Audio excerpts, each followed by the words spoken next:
is the real question is, do any of these indictments get to trial before the election in November of 2024? If they do, and if Trump is convicted, then I think that is a game changer. I really don't think even Trump's supporters want to vote for a convicted felon for president. John, I must speak to you whilst I've got you about Donald Trump. More indictments, front page coverage for Donald Trump, and not in a good way.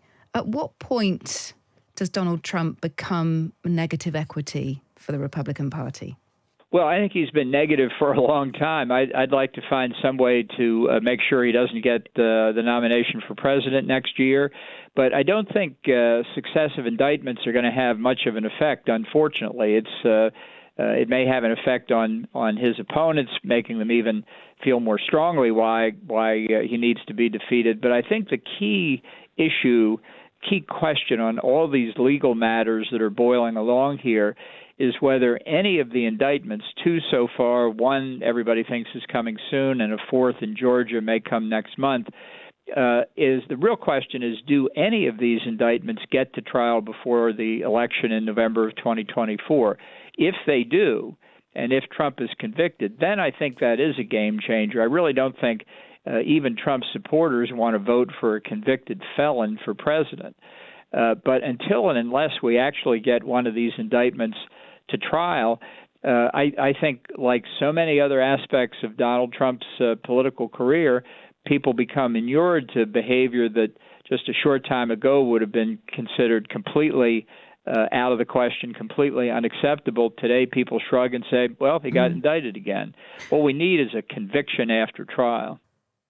You've previously said, John, that you're considering running for the Republican nomination for president. I wonder where you are at the moment on that. Well, still considering it. It's a very unusual cycle, and very strange things are happening. But I think being a potential competitor right now puts me in the right place, and we'll see what develops. When do you think is the time that you'd need to be more certain about that, just bearing in mind giving yourself a fair run-up?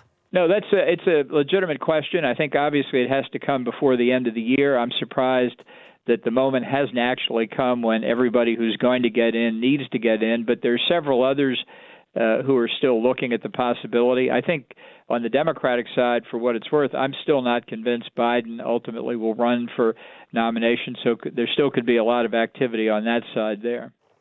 Well, that was John Bolton, who is the former US National Security Advisor under Donald Trump and former US Ambassador to the UN, says Ukraine should not be afraid of targeting Russian territory. Nothing civilian, of course, but in terms of military bases and other tactical hits, he says that's what should be happening more.